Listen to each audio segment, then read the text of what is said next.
স্বপ্ন যাবে বাড়ি আমার, সেই গানের মতো কিছুদিন পর থেকেই তো দেখা যাচ্ছে রিলস থেকে বলেন, ফেসবুক, ইউটিউব অথবা টিকটক আমাদের বাংলাদেশের কমন প্ল্যাটফর্ম যেটাকে বলা চলে বাংলাদেশি প্ল্যাটফর্মই হয়ে গেছে। ওইগুলোতে প্রচুর পরিমাণে রিলস আপলোড হবে।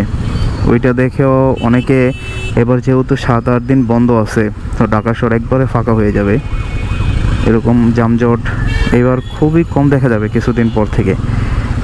এই কারণে এই বছর কিন্তু আইন শৃঙ্খলারও অনেক অবনতি হবে। এখন কি কি জিনিস আমাদের দেশে সামনে ঘটবে, এটি যদি আপনি আগে থেকে প্রেডিকশন করতে পারেন, আপনার জন্য অনেক ক্ষেত্রে হেল্পফুল হবে। যেমন আপনার যদি কোনো আপকামিং রিস্ক থাকে, সেটা আপনি আগে থেকে আইডেন্টিফাই করতে পারবেন যে আপনার এই জায়গাটুকু ডেভেলপ করা দরকার, বা আপনি যদি বাসায় জানো আপনার এই কাজগুলো আগে থেকে একটু এক্সট্রা অর্ডিনারিভাবে করে গেলে মনে হয় বেটার হবে। যেমন আমাদের দেশে যদি গভর্নমেন্টের বেশি বন্ধ থাকে, তাহলে কিন্তু প্রচুর পরিমাণে দেখা যাচ্ছে চুরি ডাকাতি, অথবা ঢাকা শহরে একটু ফাঁকা পেলে বাসা বাড়িতে দেখা যায় চুরি হয়। বাসা বাড়িতে মানে আপনি বাসা রেখে যাবেন একরকম, এসে দেখবেন আরেক রকম। যদি আপনার এরিয়া ওই রকম একটু রিস্ক এরিয়া হয়, যেমন সোকল্ড মোহাম্মদপুর, এছাড়া আদার্স যে সমস্ত ঢাকা উদ্যান ওই মতো এরিয়াগুলো আছে, আপনার এরিয়া যদি একটু অফিস রিলেটেড এরিয়া হয়, তাহলে ওইসব এরিয়াতে আপনার চুরি ছিনতাই এগুলো একটু বেশি হয়। কারণ কি দেখা যাচ্ছে আপনার অফিস টাইমে ওই সমস্ত এরিয়াতে প্রচুর পরিমাণে লোক থাকে, কিন্তু অফিস শেষ ওই এরিয়ার লোক আপনি পাবেন না। আর অফিস শেষ হলে ওইসব এরিয়া একটা ভূতের রাজ্য হয়ে যায়। যেমন মতিঝিলে আপনি যদি সন্ধ্যার পরে যান, তাহলে মতিঝিল আপনার সন্ধ্যার পরে বলতে 10টা পর্যন্ত তো মতিঝিল সন্ধ্যাই থাকে। সো 10টার পরে আপনি মতিঝিল গেলে মতিঝিলের একটা ভিন্ন রূপ দেখতে পারবেন। কারণ ম্যাক্সিমাম মতিঝিল যারা কেন্দ্রিক মানুষ আছে, তারা চাকরি করে বাসায় যায়, 10টার ভিতরে সবাই বাসায় চলে যায়। আর মতিঝিল দেখা যাচ্ছে আপনার পুরো এরিয়াটাই তো সম্পূর্ণ একটা আপনার অফিস কেন্দ্রিক এরিয়া। প্রচুর পরিমাণে আপনার অফিস আছে, ইভেন এই অফিসগুলোতে প্রচুর পরিমাণে আপনার মানুষ কাজ করে। এই মুরব্বি এই সিগন্যালটা দিছে, বাসটাও থামাই দিছে। কি বলবো, দেশের দেখেন বোধহয় কোনো সিগন্যাল নাই, কিছু না, ঢুকাই দিছে। এখন দেশের পরিস্থিতি আপনার রাস্তাঘাটে এরকম, আপনি চলতে গেলে 10 বার ভেবেচিন্তে চলাচল করতে হচ্ছে। তাহলে ঈদের পরবর্তীতে যখন ছুটি পাবে আমাদের বাংলাদেশ, তখন আমাদের দেশের পরিস্থিতি অনেক ভালো পজিশনে যাবে, যেখান থেকে আমরা অনেকের সর্বশান্ত হয়ে যেতে পারে। এটা অস্বাভাবিক কিছু না। তারপরও এটা যাতে না হয়, আমরা এটা সকলেই কাম্য করি, বা আমরা সকলেই যাতে নিজের সেফটিটা মেনটেন করে একটু বাসায় ফিরতে চাই, বা বাসায় ফিরতে পারি, বা বাসা থেকে ঢাকা ব্যাক করতে পারি। কারণ আপনি ঈদ সুন্দর মতো করে আসলেন, করে এসে দেখলেন আপনার বাসায় চুরি হলো, বা আপনার বাসায় একটা অকারেন্স হলো, এটার জন্য আপনার সারা জীবনে যে আপনি ইনকাম করছেন সেই ইনকামের প্রতি একটা হার্মফুল হলো, বা আপনার বাসায় যে চুরিটা হয়েছে সেটার জন্য আপনার ফুল ফ্যামিলি পটেনশিয়াল অনেক কমে গেছে। এই কারণে আপনি যখনই বাসায় যাবেন 2025 সালে, বিশেষ করে ঈদের পরবর্তীতে, যেহেতু এইবার 7-8 দিন 9 দিন 10 দিনের মতো ছুটি পাবেন, আর এইবার একটু গভর্নমেন্ট আইন শৃঙ্খলা অত একটা ডেভেলপ না, আর সন্ধ্যার পরে তো এখন দেখা যাচ্ছে আপনার আইন শৃঙ্খলা অত আহামরি ডেভেলপ না। এই কারণে আমাদের দেশে অনেক অবনতি হয়েছে আইন শৃঙ্খলা। আশা করি অল্প কিছুদিনের ভিতরে এটা সঠিকভাবে সমাধান হয়ে যাবে, না হলে আমাদের দেশের অদূর ভবিষ্যতে আমাদের দেশের অনেক প্রকার সমস্যার সম্মুখীন হতে হবে আইন শৃঙ্খলার দিক থেকে, যেটা আমরা কখনো কেউ কাম্য করি না, বা আমরা কখনো কেউ এক্সপেকটেশন করি না।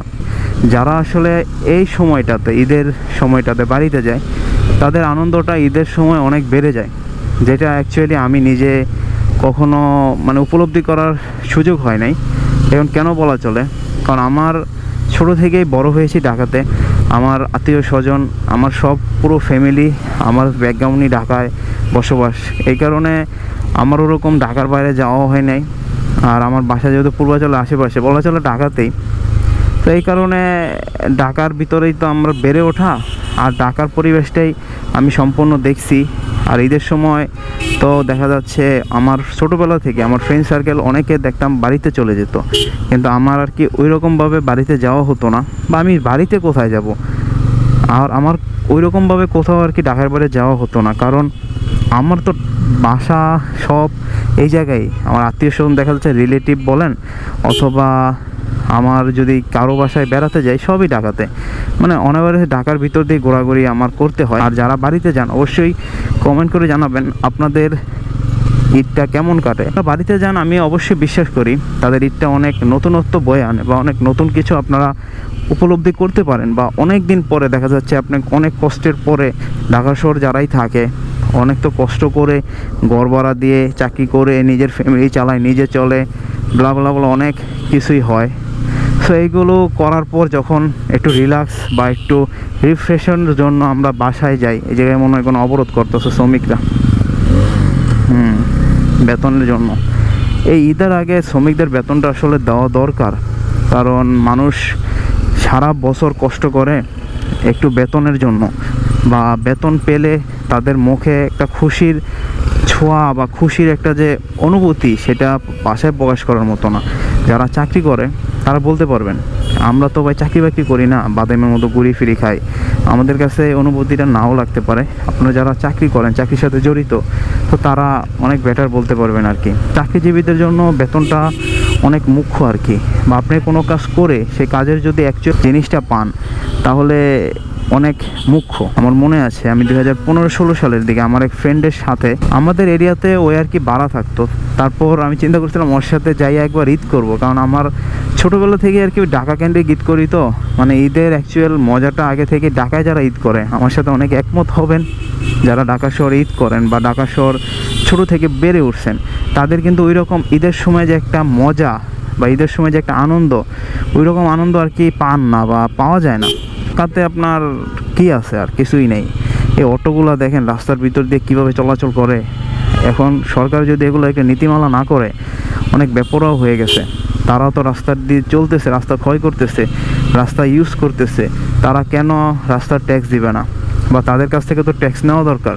এটা আমাদের দেশে গভর্নমেন্টের বোঝা দরকার। আমাদের দেশে গভর্নমেন্ট তাদের রাস্তার ভিতর চলার জন্য পারমিশন দেয় নাই, কিন্তু আইন শৃঙ্খলা প্রয়োগ করতেছে না।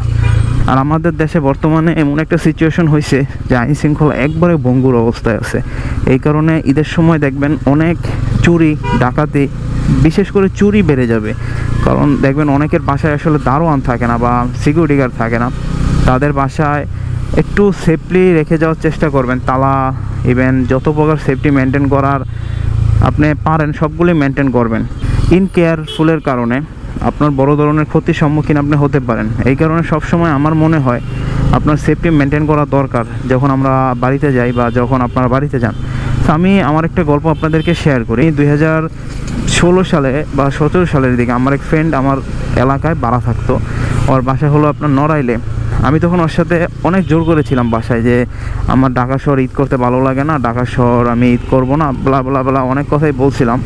পরবর্তীতে আমার আব্বু আম্মু বুঝাইছে, তখন আমি রিয়েলাইজ করতে পারছি যে না, আমার বাবা মা ছাড়া তো ঈদ করে আসলে মজা নেই। আমি ওর সাথে যাব ঠিক আছে, কিন্তু আপনার ঈদের যে অ্যাকচুয়াল মজাটা ওইটা আসলে পাবো না। আমি ফ্যামিলি ছাড়া ঈদ আর কেমন, আপনারা তো অনেকে বুঝতে পারেন যারা জীবিকার তাগিদে দেশের বাইরে থাকেন, প্রবাসী যারা, তাদের কষ্ট পায়, প্রচুর কষ্ট। আমি নিজে কিছুদিন আগে বলা চলে ভিডিও যখন করতাম না 2020 সালের পরে 2021 সালের দিকে বাংলাদেশের বাইরে গেছিলাম, সিঙ্গাপুরে একটা কোম্পানিতে আমার জব হয়েছিল। সেই জব আমি 6 মাসের মতো করেছিলাম। তো জবটা করার পর আমি বুঝতে পারছি যে বাংলাদেশের বাইরে থাকার কষ্টটা আসলে অ্যাকচুয়ালটা কী। আমি তখন বাংলাদেশে ছিলাম না, একটা ঈদ করতে পারি নাই, সেটা হলো আপনার বড় ঈদ। 2020 সালের বড় ঈদটা করতে পারি নাই। আমি 2020 সালের যে আপনার লকডাউন প্যান্ডামিকের পরবর্তীতে গেছিলাম সিঙ্গাপুরে, একটা কোম্পানির সাথে চুক্তি হয়েছিল, সেটা হলো আমার ইউনিভার্সিটি থেকে।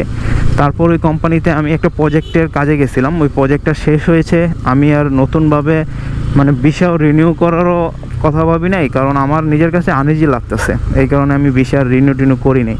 এই কারণে বলতেছি, যারা দেশের বাইরে থাকে বা যারা একটু প্রবাসী, তারা কিন্তু অ্যাকচুয়ালভাবে বুঝতে পারে যে পরিবার ছাড়া বা নিজের ফ্যামিলি ছাড়া ঈদটা আসলে কত একটা ক্রিটিক্যাল বিষয়, বা ঈদ জিনিসটা কিভাবে তাদের পালন করতে হয়। আমি মনে আছে যখন আমি সিঙ্গাপুরে থাকতাম, যেদিন ঈদ ছিল ওদিন সন্ধ্যার দিকে আমার ডিউটি ছিল। মানে সিঙ্গাপুরে আমি ঈদের দিনও সন্ধ্যাবেলা ডিউটি করছি, সন্ধ্যার দিক গেছি, রাত 1টার দিকে আমার ছুটি দিয়েছিল। আমি একটা প্রজেক্টের কাজে গেছিলাম অবশ্য, সেটা আমাদের ইউনিভার্সিটি থেকে IMF-এর একটা প্রজেক্ট ছিল সিঙ্গাপুরে। সো IMF-এর ওই প্রজেক্টটাতে আমি গিয়েছিলাম। যেহেতু আমার ইউনিভার্সিটি থেকে অনেকগুলো রিপোর্টের প্রজেক্টের কাজ আমি করছি, এই কারণে বলা চলে যে অতি সহজেই আমার দেশের বাইরে 2-3 বার যাওয়া হয়েছে। আমি 2টা দেশে ভিজিট করেছি আমার ইউনিভার্সিটির থ্রুতে। যেহেতু আমি মনে করেন আমার ইউনিভার্সিটিতে প্রচুর পরিমাণে প্রজেক্টের কাজ করতাম। এখন কি প্রজেক্ট, বিভিন্ন অর্থ তহবিল, অর্থ ফান্ডিং প্রজেক্টগুলো আমি কাজ করতাম। এখন কেন কাজ করতে পারতাম সেটা অনেক বড় হিস্টোরি, সেটা নয় কোনো দিন বলবো। এখন আসেন বাংলাদেশের পরিপ্রেক্ষিতে, বাংলাদেশের যে বর্তমান পরিপ্রেক্ষী, বর্তমান যে সিচুয়েশন, এই সিচুয়েশনে আপনি আপনার বাসা খালি রেখে গেল সমস্যার সম্মুখীন হতে হয়। আসলে আপনি একদিকে দেখা যায় আনন্দ করতেও যাচ্ছেন, একদিকে আপনি বেদনা নিয়ে যদি বাসায় আসেন, এটা অনেক হার্মফুল হয় বা এটা অনেক একটা টাফ সিচুয়েশন। বেদনা বলতে আপনি এসে দেখলেন যেই সম্বল আছে, যেই সম্বল আপনি রেখে গেছেন, আপনার সেই সম্বলটা চুরি হয়ে গেছে বা সেই সম্বলটা আপনার কাছ থেকে চলে গেছে, আরেকজন দুষ্কৃতিকারী আপনার কাছ থেকে কেড়ে নিছে অবৈধ উপায়ে বা অবৈধভাবে আপনার কাছ থেকে আপনার সে যান মাল সবগুলোই আপনার কাছ থেকে কেড়ে নিছে। এটা কিন্তু অনেক বড় একটা বিষয়। এই কারণে আমি সকলকে একটা জিনিস বলি যে ভাই, আপনি বাড়িতে যান অথবা যেখানেই যান না কেন, এখন বাংলাদেশে আপনার সেফটি আপনাকে মেনটেন করতে হবে। আপনারা এখন যারা বাসায় যাবেন বা ঢাকার বাইরে যাবেন, বাসায় একদম খালি রেখে, অবশ্যই আপনাদের গুরুত্বপূর্ণ যদি কোনো জিনিসপত্র থাকে, যেমন টাকা পয়সা, একবার খালি বাসায় আসলে রাখা উচিত না। চাইলে একটু ব্যাংকে রাখতে পারেন, অথবা যদি কোনো গুরুত্বপূর্ণ অর্নামেন্টস থাকে চাইলে ব্যাংকের বোল্টে রেখে যেতে পারেন। বাংলাদেশের কিছু ব্যাংক মনে হয়, যেমন অগ্রণী ব্যাংক, তারপরে আদার্স কিছু বেসরকারি ব্যাংকও মনে হয় আপনার বোল্টের সুযোগ সুবিধা রাখছে। আমি একটা জানি বাংলাদেশে অগ্রণী ব্যাংকের একটা বোল্টের সুযোগ সুবিধা আছে, বা তারাও একটা বোল্টের ব্যবস্থা করে বাংলাদেশের তাদের যে গ্রাহক আছে সেই গ্রাহকদের জন্য।